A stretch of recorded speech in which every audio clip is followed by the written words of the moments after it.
भारतीय किसान union movement ने आज उत्तर प्रदेश के प्रदेश अध्यक्ष की घोषणा। भारतीय किसान यूनियन मूवमेंट में राष्ट्रीय अध्यक्ष मोहम्मद हुसैन जिलानी ने आज पीडब्ल्यूडी सभागार में प्रेस वार्ता कर उत्तर प्रदेश के प्रदेश अध्यक्ष के रूप में उमेश त्यागी को भारतीय किसान यूनियन मूवमेंट में मनोनीत किया, जिसमें मोहम्मद हुसैन जिलानी राष्ट्रीय अध्यक्ष भारतीय किसान यूनियन मूवमेंट ने कहा कि भारतीय किसान यूनियन मूवमेंट देश भर में जिस प्रकार से सरकार द्वारा फैसले लिए जा रहे हैं, जिन फैसलों से जनता निराश लग रही है और 92 दिन हो गए किसानों का आंदोलन चल रहा है। 250 से ज़्यादा किसान इस आंदोलन में शहीद हो गए और सरकार जागने को तैयार नहीं है। भारत सरकार द्वारा 3 कृषि बिल पास किए गए हैं जो किसान विरोधी बिल हैं। समस्त किसान संगठनों की यह मांग है कि भारत सरकार यह तीनों कानून वापस ले। सरकार कह रही है कि यह कानून किसान के फायदे के लिए है, लेकिन यह कानून केवल पूंजीपतियों के फायदे के लिए है। किसानों को खत्म करना चाह रहे हैं और किसान इन बिलों को मंजूर नहीं कर रहा है। फिर भी सरकार यह तीनों काले कानून को किसानों पर थोप रही है, इसलिए सरकार यह कानून वापस नहीं ले रही। भारतीय किसान यूनियन भारत सरकार से मांग कर रही है कि यह तीनों कृषि कानून वापस लें और देश को बर्बाद होने से बचाएं।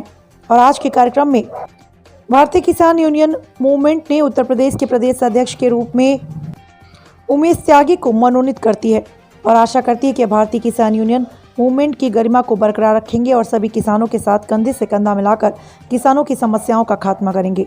इस अवसर पर समस्त भारतीय किसान यूनियन मूवमेंट के पदाधिकारी व कार्यकर्तागण सदस्य उपस्थित रहे। ब्यूरो सहारनपुर, हैदर अंसारी की रिपोर्ट।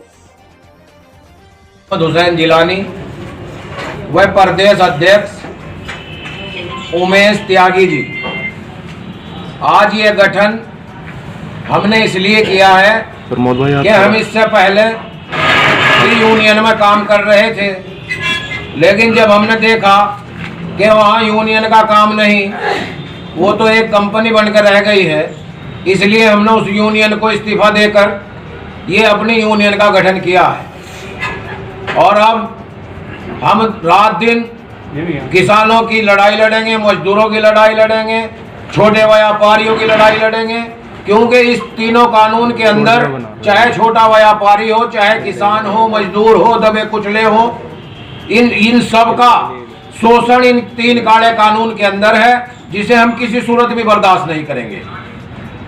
अगर मोदी जी जिद कर रहे हैं तो किसान भी जिद करेगा, क्योंकि ये देश युग युग से किसानों का देश है और इसमें आज़ादी, इस देश को आज़ाद कराने के लिए हमारे बुजुर्गों ने बढ़ चढ़कर हिस्सा लिया और कुर्बानियां दी। आज जो सरकार में बैठे हैं बड़े पदों पर, मुझे लगता है कि इनके शायद बुजुर्गों ने भी इस लड़ाई में कुर्बानी ना दी हो। अगर कुर्बानी दी हुई होती तो दोबारा ये देश को गुलाम ना करते। पहले एक कंपनी ईस्ट इंडिया कंपनी आई, उसने पूरे देश पर कब्जा कर लिया और गुलाम हो गया। फिर हमारे बुजुर्ग 80-90 साल तक उनसे लड़ते रहे, तब जाकर अंग्रेज यहाँ से भागा।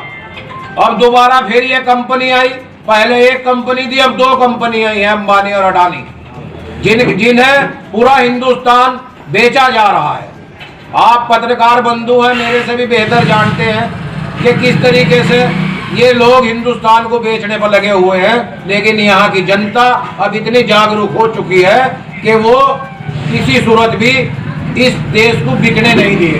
भारतीय किसान यूनियन मूवमेंट किस एजेंडे से काम करेगी जी? भारतीय किसान यूनियन का जो मूवमेंट का मेन एजेंडा क्या है, किस एजेंडे के ऊपर ये मेन हमारा यही एजेंडा है कि किसान मजदूर दबा कुचला, जिसके साथ भी अत्याचार होगा वहाँ आपको किसान यूनियन मूवमेंट खड़ा हुआ मिलेगा भाई। हक की लड़ाई लड़ी जाएगी, इसमें कोई लूट कसोट या वो नहीं किया जाएगा। ठीक है जी, ठीक है, चलो।